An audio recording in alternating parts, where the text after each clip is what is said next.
wabarakatuh. Halo guys, kita di sini saya Mutia Agustin dan saya Salsa Nabila Azhara. Kita di sini akan membahas terkait Islam kontemporer, yaitu lebih khusus mengenai HAM nih guys. FYI, Islam tidak hanya menjadikan HAM sebagai hak asasi manusia, tetapi juga Islam sangat fokus pada kemungkinan dan keharusan akan harmonisasi hukum Islam dan hukum hak asasi manusia itu sendiri nih guys. Sebelum kita berlanjut ke sesi diskusi, pertama-tama nih saya mau bertanya dulu kepada Salsa nih selaku teman diskusi saya pada malam hari ini. Menurut Salsa nih, Islam ini kan agama yang sudah ada jauh sebelum pembahasan tentang HAM ini ada kan? Nah, apakah pada zaman dahulu di dunia Islam ini sudah ada sesuatu yang mirip dengan prinsip-prinsip atau nilai-nilai terkait hak asasi manusia itu sendiri nih? Oke, sepemahaman saya, sesuatu yang mirip-mirip dengan prinsip HAM ini sudah ada jauh sebelum si HAM ini tuh lahir. Sesuatu ini tuh sudah ada sejak zaman Nabi Muhammad SAW, tepatnya yaitu Piagam Madinah. Nah, Piagam Madinah itu sendiri tuh apa sih? Piagam Madinah sendiri itu adalah 5 pokok hal yang mengatur kehidupan manusia atau masyarakat untuk menjalani kehidupan berbangsa dan bernegara. Nah, 5 pokoknya itu apa aja sih? 5 pokoknya itu yang pertama ada prinsip-prinsip persaudaraan, yang mana artinya kita nih berasal dari satu asal yang sama, yaitu berasal dari tanah ya istilahnya. Nah, yang berarti kita masih satu saudara. Nah, yang kedua ini adalah prinsip untuk saling menolong dan melindungi antar penduduk Madinah. Karena waktu itu kan jauh sebelum Nabi Muhammad lahir nih, memang penduduk Madinah masih termasuk jahiliyah lah ya, masih banyak sekali peperangan antar suku, antar agama.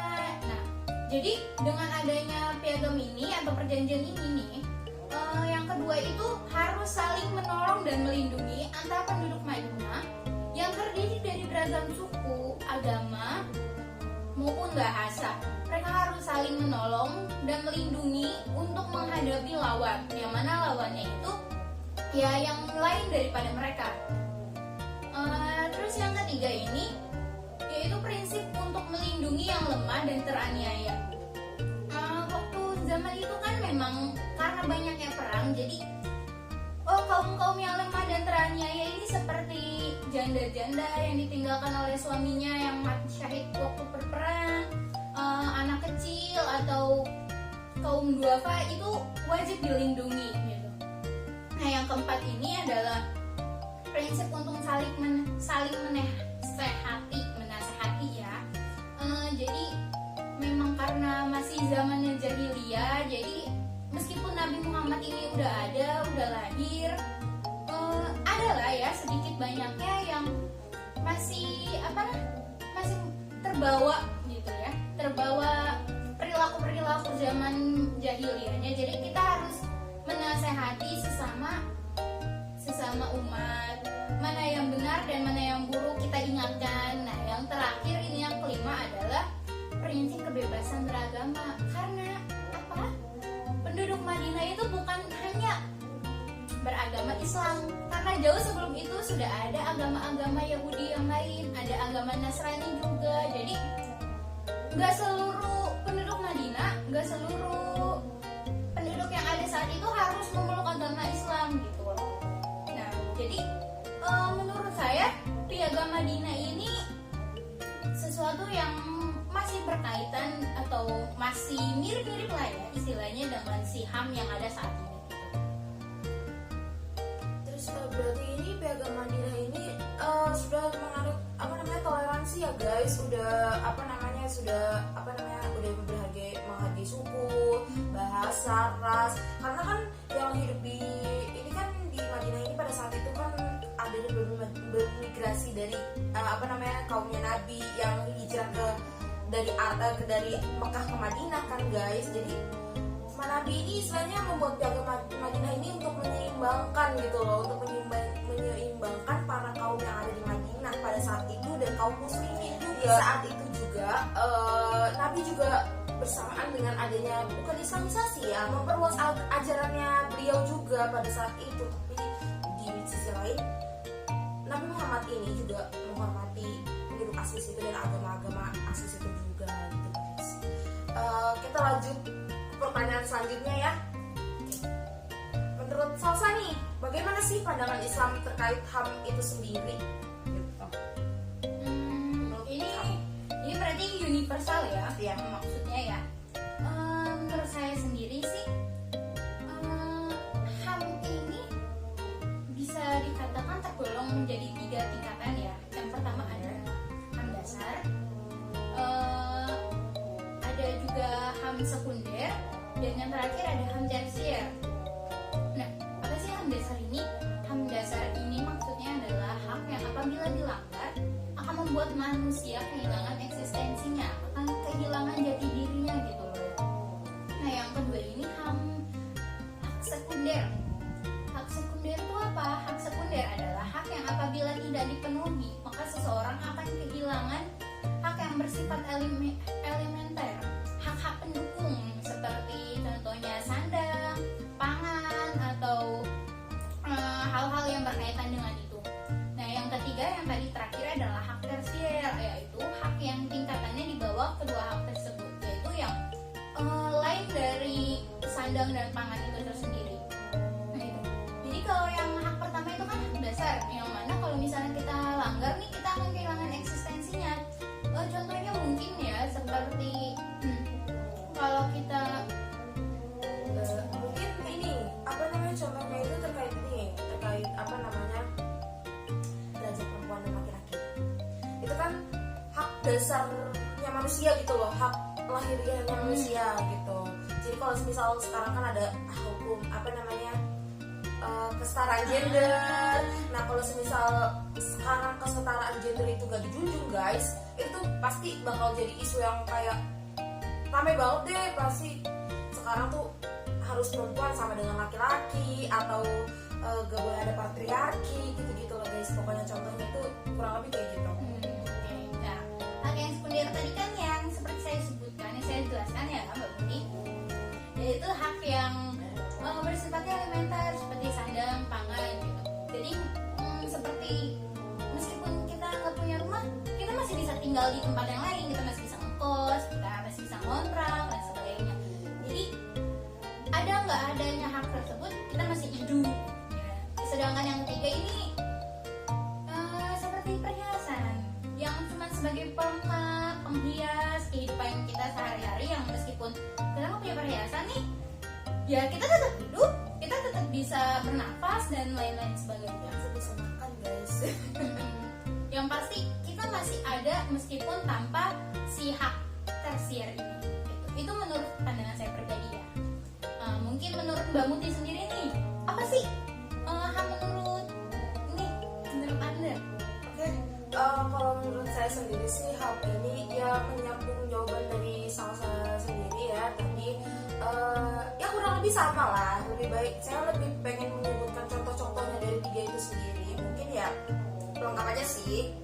Ya kalau untuk dari hak dasar ini juga kita mengambil contoh aja nih guys, mengambil contoh gampangnya kayak kita khususnya kita nih sebagai perempuan, kita kan sebagai perempuan pasti punya hak untuk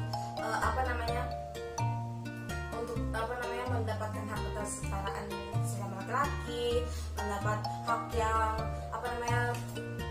hak perempuan tuh apa sih, kayak semisal ini dilindungi gitu kan, semisal dari pelecehan gitu kan, itu kan udah termasuk pelanggaran hak asasi manusia. Terus hal-hal pribadi dari diri kita perempuan juga pasti kan, namanya kita perempuan banyak tersinggung kan, banyak hal-hal yang gampang tersinggung, itu juga pasti ya gak semua orang ngerti terkait itu, tapi itu juga patut dijaga sih, itu juga termasuk hak dasar menurut saya. Terus kalau hak tersier ini juga hak tersier kayak misal kita tuh perlu punya baju, kita tuh perlu punya makan, kita tuh perlu punya rumah. Ya meskipun itu istilahnya contohnya rumah bukan kepemilikan pribadi, kendaraan bukan kepemilikan pribadi, tapi kalau ini ya wajib kepemilikan pribadi ya guys, karena ya sekarang manusia kan sebenarnya sudah memakai baju, sudah memakai pakaian, ya yang sewajarnya gitu. Kalau semisal kebutuhan yang tadi, yang ketiga ini, yang tersier ini kan cuma sebagai pelengkap aja sih. Kayak sekarang apa ya, tadi kan sudah contohnya perhiasan, terus mungkin apa namanya, hiasan-hiasan rumah atau apalah yang pokoknya yang bersifat nggak begitu penting, tapi itu kalau semisal itu hobi atau kesukaan seseorang itu juga termasuk haknya guys. Jadi kita nggak boleh menghakimi apa yang orang itu pakai, apa yang orang itu apa namanya kenakan, apa yang orang itu punya, itu kita nggak boleh menghakimi, itu termasuk haknya dia gitu guys. Kita ke pertanyaan selanjutnya ya.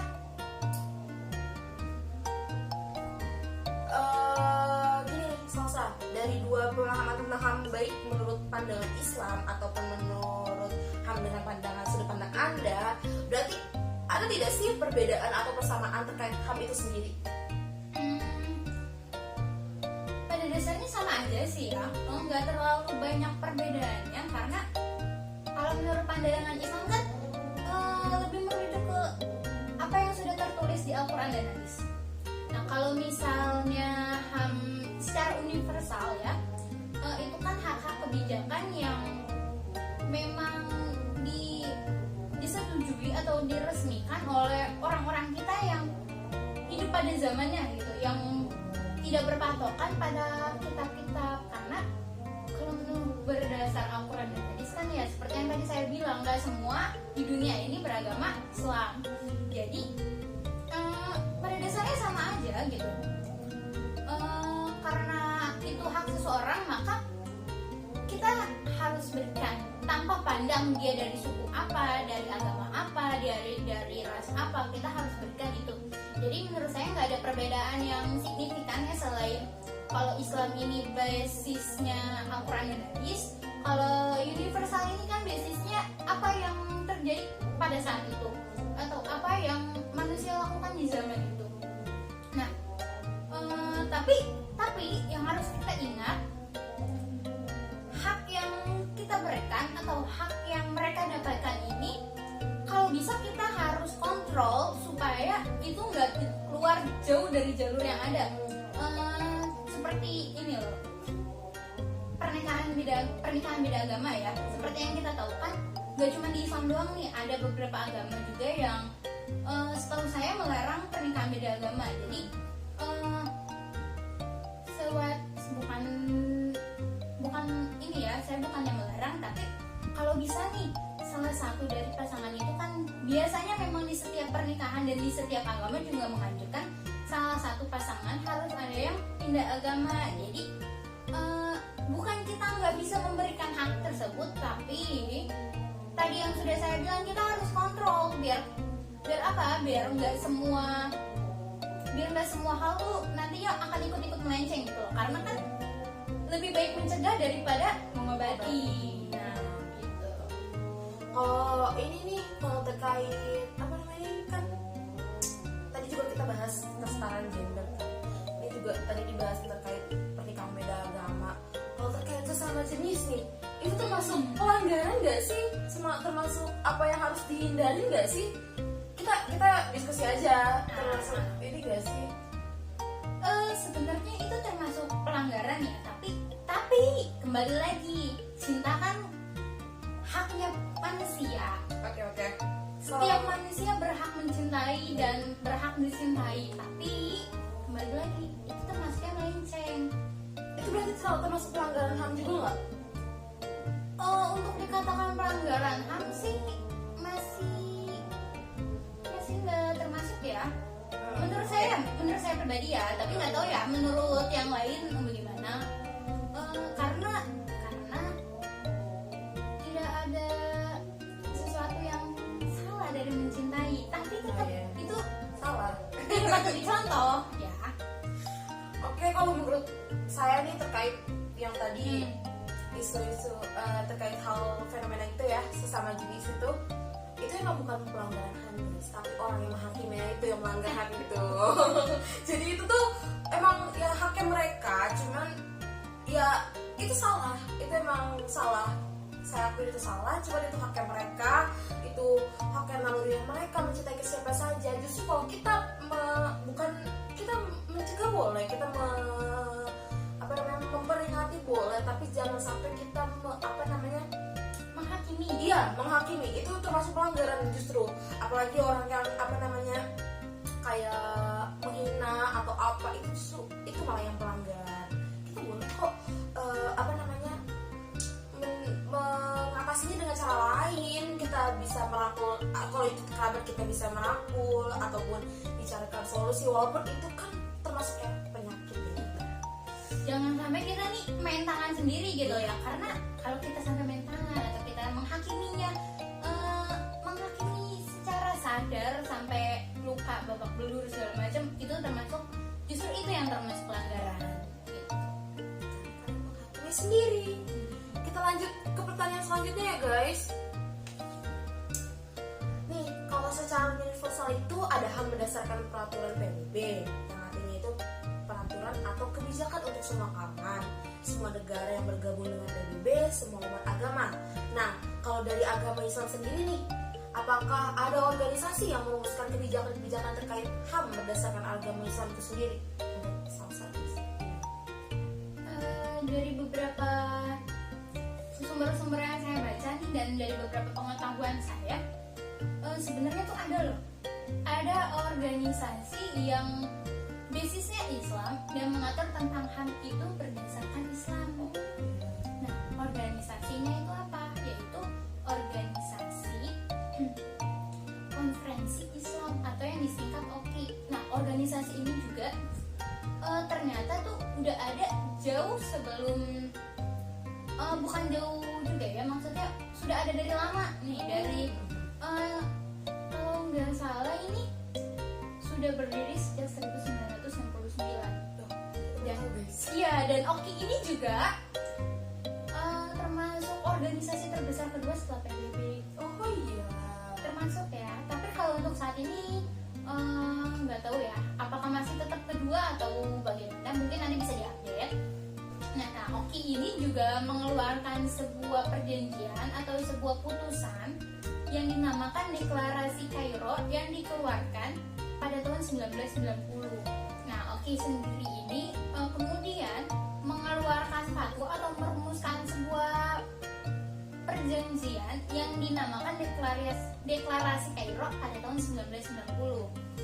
Nah, deklarasi ini tuh terdiri dari 25 pasal yang menjadi titik tumpu pelaksanaan HAM di dunia Islam. Nah, beberapa pasal yang saya ketahui itu ada pasal yang membahas terkait unsur-unsur HAM itu harus dijunjung tinggi nih. Tapi kita tetap harus tunduk di bawah unsur syariah atau unsur-unsur agama ya. Itu kalau tidak salah ada di pasal 24. Nah, yang lainnya itu ada pasal yang berisi tentang satu-satunya acuan adalah syariah Islam. Itu maksudnya adalah dalam menggunakan hak, contohnya hak politik ya, kita harus mengutarakan pendapat secara bebas, tapi tidak dibatasi oleh ketentuan yang bertentangan dengan asas-asas syariah. Jadi kayak semisal apapun yang kita lontarkan, apapun yang kita keluarkan, pendapat-pendapat itu bebas apa aja, tapi nggak boleh melenceng dari hukum syariah gitu loh. Jadi semua kembali lagi kepada hukum agama Islam sendiri, hukum agama Islam ya istilahnya. Kita bebas berpendapat, tapi tidak boleh keluar dari jalurnya guys, intinya kayak gitu. Kita kan baru tahu nih organisasi OKI ini sendiri. Ini FYI lagi nih ya guys. Organisasi ini bukan didirikan di negara Asia loh. Iya. Iya, ini kan didirikan di negara, khususnya di Rabat, Maroko guys. Seperti yang Salsa tadi bilang itu sendiri, organisasi ini tuh dibuat pada tahun 1969, pada tepatnya itu bulan Desember tanggal 25. Itu catat ya guys, itu informasi penting banget. Saya pun juga baru tahu. Lanjut ke pertanyaan berikutnya. Ada nggak sih nih yang nggak Salsa tahu nih terkait kasus HAM yang terberat di dunia? Ya sebutkan beberapa saja lah yang menurut Mbak Salsa tuh berat nih kasus HAM. tahu jauh sebelum HAM ini ada atau bagaimana istilahnya ya, ini tuh rasisme ini pasti semua orang juga pasti mengalami, tapi yang paling parah ini adalah rasisme di Afrika Selatan, karena memang penduduk asli Afrika kan memang ras kulit hitam. Kemudian entah pada tahun berapa ya saya lupa, itu kedatangan pendatang yang ras kulit putih. Oh ya. Jadi seperti pagar makan tanaman nih, si ras kulit putih ini nggak tahu diri. Jadi mereka mendiskriminasi si ras kulit hitam ini. Jadi apa sih diskriminasi yang dialami sama si penduduk ras kulit hitam? Nah, penduduk ras kulit hitam ini diskriminasi yang paling dirasakan adalah perbedaan fasilitas. Seperti yang kita tahu juga nih, yang udah banyak banget berseliweran di internet gitu ya, perbedaan fasilitas atau perbedaan berpolitik itu bahkan sampai sekarang meskipun kasusnya sudah selesai masih ada dan masih bisa dirasakan sih bekas-bekasnya sampai saat ini. Dan pelanggaran HAM yang saya ketahui selain itu juga ya yang happening dan bahkan sedang bukan puncak-puncaknya yang lagi dibicarakan seluruh dunia, yaitu genosida di Palestina. Itu termasuk pelanggaran HAM berat ya, karena itu bukan hanya soal perang guys, itu adalah genosida, yaitu menyerang ini ya, menyerang suatu negara bukan karena kepentingan dibilang kepentingan politik juga mungkin kurang tepat sih ya, karena kan Israel lebih ingin menguasai Yerusalem ya. Jadi yang masih dirasakan sampai saat ini dan yang masih terjadi sampai saat ini, yang terbesar saat ini juga adalah genosida di Palestina. Nah, itu kan menurut saya nih. Kalau menurut Mutia, apa sih pelanggaran yang paling besar dan boleh di dunia atau di Indonesia khususnya negara kita tercinta nih, ada nggak sih pelanggaran yang wow ini bukan pelanggaran lagi maksudnya nih, ada nggak sih? Ada sih. Kalau contoh dari saya pribadi itu terkait ya kasus 1998 guys. Itu tuh pelanggaran HAM yang benar-benar ya bisa terbilang sampai saat ini terbesar ya di Indonesia, karena adanya kekerasan yang berlebihan dari aparat, itu contoh salah satu ya. Terus yang kedua ada krisis krisis moneter juga, tapi itu lebih kepada etnis Tionghoa guys, yang ya bisa dibilang ya kalau kalian tahu sejarahnya pasti kalian tahu lah, itu bukan pemberantasannya, kayak lebih penjarahan ya, tapi ya mereka dilecehkan gitu guys. Tapi yang saya miris pada kasus 1998 ini juga mahasiswa, khususnya kita juga sebagai kaum mahasiswa nih guys, itu tuh ada kerusuhan ya, kasusnya kasus Trisakti pada saat itu ya, walaupun itu awalnya perjanjiannya baik-baik, di awalnya demonstrasi secara baik-baik, tapi adanya oknum yang memanasi itu, yang menembak petikan senjata yang akhirnya membuat ricuh, yang pada akhirnya mahasiswa dilecehkan aparat, banyak mahasiswa yang jadi korban, walaupun ada yang meninggal juga. Itu sih menurut saya itu yang paling terparah di Indonesia. Ya mungkin sekarang banyak banget kasus HAM itu sendiri yang bahkan karena adanya sosmed itu malah tambah terkuak guys. Khususnya sekarang tuh banyak banget anak sekolah yang usianya sudah remaja, ini bahkan anak sekolah SD ini mirisnya orang tua yang tidak dikenal lah, orang tua yang orang lain atau hanya lihat secara kasat mata, tapi dia diserang secara seksual gitu. Itu tuh mirisnya di Indonesia tuh gitu guys, entah emang SDM-nya rendah atau emang kurang edukasi dari orang itu sendiri. Itu sih menurut saya itu sih. Gimana nih? Apa? Kita udah sampai sini aja bahasnya. Mungkin untuk kali ini cukup sampai di sini aja ya. Oke. Karena pembahasannya nih udah sedikit agak jauh. Iya. Takutnya kita membahasnya Hal yang ya tidak seharusnya kita bahas di depan kamera nih. Jadi kita agak potong sampai saat ini aja biar nggak banyak yang disensor. Ya pokoknya sekian dari kita ya guys. Kurang lebihnya mohon maaf. Kalau ada yang bermanfaat kalian boleh simpan, boleh ambil hikmahnya dari video ini. Dan sekian dari kami. Assalamualaikum warahmatullahi wabarakatuh. Bye bye.